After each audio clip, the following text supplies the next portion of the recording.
시간이 많지 않은 것 같아서 제 원고를 읽기보다는 그냥 말씀으로 간략히 제 말씀을 요약해 드리려고 합니다.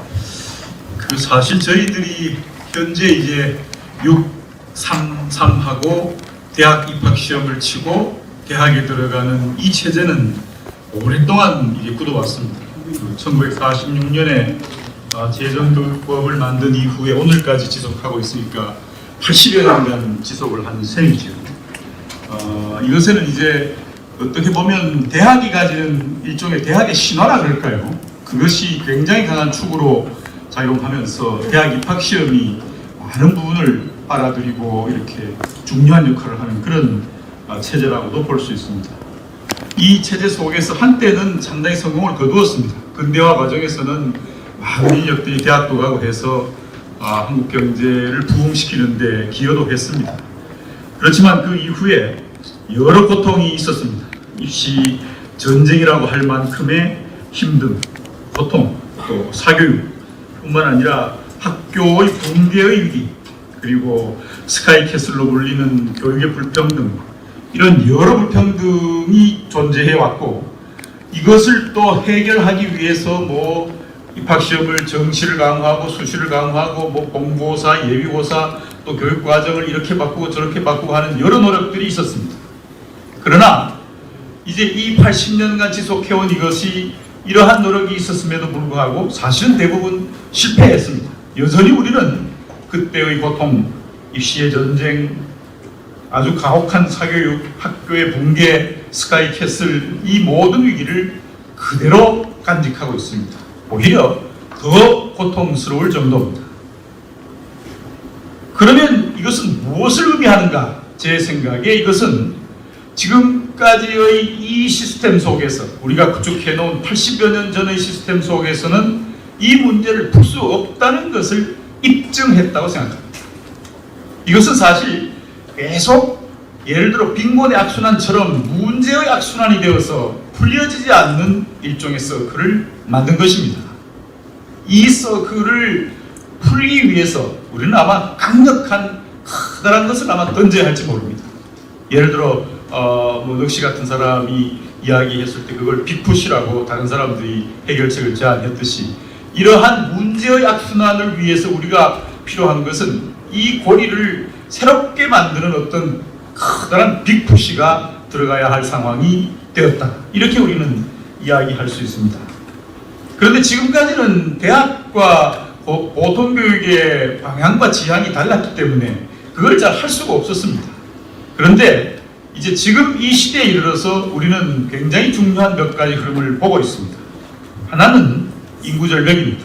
인구가 굉장히 줄어들면서 이제 곧바로 이것은 입학생이 줄어들고, 입학생이 줄어드니까 대학으로서는 재정이 모자라고 해서 일종의 대학의 위기가 몰아치기 시작했습니다.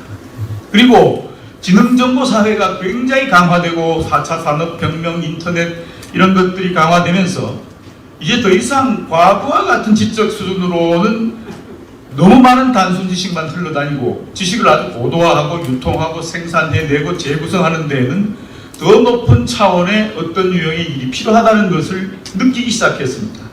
이것은 이제 단순한 교육뿐만 아니라 그것을 넘어서는 연구의 영역까지도 새롭게 활성화해야 할 새로운 인재의 창출이 필요하다는 것을 우리 사회는 느끼기 시작했습니다.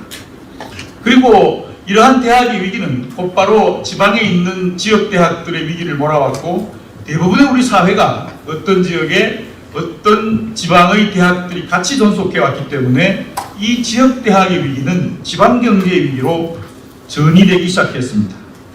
뿐만 아니라 세상은 변했습니다. 과거에는 그냥 대량 생산하고 표준화하고 그렇게 했지만 이제는 그걸 넘어서서 자기를 선호하고 맞춤형 어떤 것을 필요로 하고 하는 시대로 변화하기 시작했습니다. 그러면서 더 이상 옛날 배운 걸 가지고 평생을 쓰기는 불가능해졌습니다.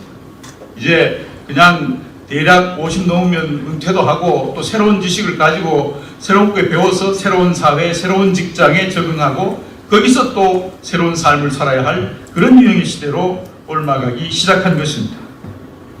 따라서 이러한 몇 가지의 흐름 속에서 대학은 대학의 위기와 자기 자신의 어떤 어려움을 타개해 나가기 위해서 이제 스스로 성찰하기 시작했습니다. 도저히 안 되겠다. 뭔가를 바꾸고 새롭게 태어나자면 안 된다. 지금까지 우리가 느낄 수 없었던 대학 자신이 스스로를 성찰해서 스스로를 바꿔야 하겠다는 생각을 하기 시작한 겁니다. 제 생각에 이러한 것은 우리에게 새로운 탈출구를 터주었다고 생각합니다. 앞에서 말씀드린 몇 가지의 상황을 종합해서 그 흐름을 가지고 이런 것이 필요하다고 이야기해야 한다면, 하나는 교육과 연구의 분리를 통해서 일종의 대학원을 통하는 대학의 연구기능, 연구를 중심으로 하는 대학과 교육을 중심으로 하는 대학으로 분리해 나갈 가능성이 커졌습니다. 그리고 아마 연구를 중심으로 하는 대학은 학부의 정원을 굉장히 크게 줄이면서 연구를 중심으로 나가게 되니까 그 여력을 아마 시민들을 위한 학습의 공간으로 제공해 줄 가능성이 커졌습니다. 그리고 그렇게 줄어든 정원들은 교육을 중심으로 하는 대학으로 흘러 들어가면서 이제 교육을 중심으로 하는 대학들은 새로운 정원을 가지고 새롭게 시작하는 새로운 틀을 맞이하는 겁니다. 그래서 그 상황에 있는 대학들은 모두가 스스로 새로운 교육의 다양성과 특성화를 위한 경쟁의 틀 속에서 스스로 경쟁하면서 자신을 살려나갈 기반을 가질 수 있는 합의구도를 만들 수 있게 되었습니다. 뿐만 아니라 연구를 중심으로 하는 대학들이 제공하는 시민을 위한 학습의 공간은 일터와 대학을 선순환시키면서 아주 생산적으로 배우고 싶을 때 대학에 가서 배우고 다시 일터로 돌아가고 또 필요하면 대학에 가고 또 자기의 흥미가 있으면 대학에 가고 이런 유형의 일터와 대학의 생산적 선순환을 가능케 했습니다. 할 수 있다고 생각합니다.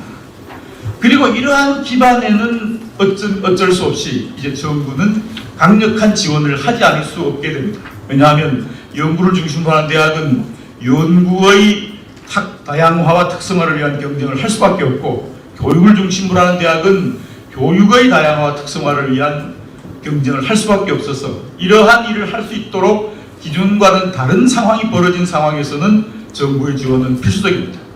그러나 매우 분명한 것은 아까 김병준 위원장께서 말씀하셨듯이 그러한 유형의 정부의 지원은 지원하되 간섭하지 않는다는 자율의 원칙에 입각한 지원이어야 할 것입니다. 그리고 또 하나의 전제는 이제 대학 자신의 성찰입니다.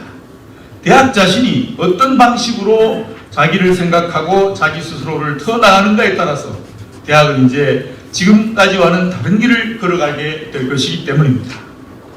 이렇게 되면 사실은 이제 대학의 어떤 유형의 지금까지 고민해왔던 서열 자체가 이제 적어도 교육을 중심으로 하는 대학에서는 무너지게 되는 것입니다.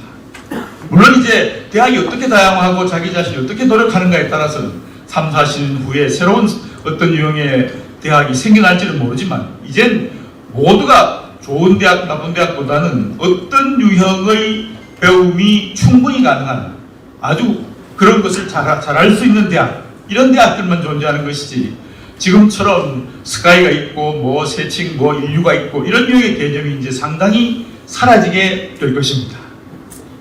그리고 이렇게 되면 이제 앞에서 말씀드린 교육과 연구의 분화라고 하는 것은 대부분의 연구 중심으로 갈 수 있는 대학이 수도권에 위치하고 교육 중심으로 갈 수 있는 대학이 지방에 위치함으로 해서 자연스럽게 지방의 활성화, 지역대학의 성장을 몰고 오게 될 것입니다. 뿐만 아니라 대학원에서 연구로 활성화되고 이러한 대학들에 다니는 선순환 구조에서 학습 시대를 열어가는 시민들의 직접 수준이 높아짐으로써 획기적 인적 자원과 지적 수준의 제고가 이루어질 것이고, 이것은 아마 지능정보 사회의 세계를 이끌어가는 새로운 한국을 만들게 될 것입니다. 이 기반을 중심으로 한국 사회는 아마도 새로운 대한민국, 세계를 주도하는 지능정보 사회의 선도국가 대한민국을 만들게 될 것입니다. 그리고 이것은 보통 교육에 있어서도 고등학교의 경우에 있어서는 입시 경쟁을 허물게 될 것이고, 서열이 없는 대학 구조하에서는 입시 경쟁이 무의미하게 될 것입니다. 입시 경쟁이 무의미하면 입시의 표준화된 경쟁을 위해서 투여했던 사교육비도 없어지게 될 것이고, 완전히 없어지지는 않겠지만 상당히 획기적으로 줄게 될 것이고, 이 사교육비가 매개가 돼서 교육의 불평등을 일으켰던 교육의 격차도 상당 부분 해소하게 될 것입니다. 그리고 많은 시민들은, 많은 사람들은, 많은 학생들은 자기 일을 하고 필요하면 언제든지 대학에서 학위를 따고 전문기술을 받을 수 있다는 새로운 신화, 새로운 신뢰 속의 삶을 영위하게 될 것입니다.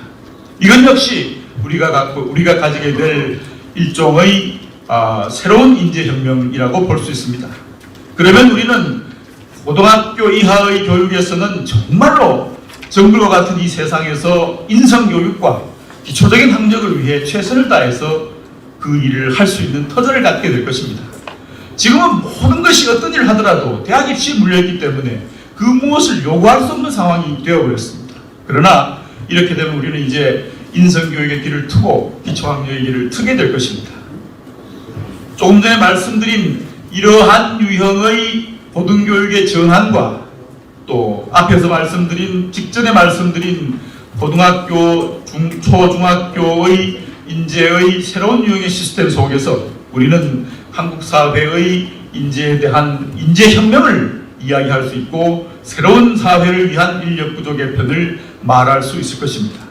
그리고 이것은 생각컨대 틀림없이 이 나라 대한민국을 다가오는 지금 전개되고 있는 지능정보 사회의 세계 속에 선도적 역할을 할 수 있는 나라로 만들어 줄 것입니다.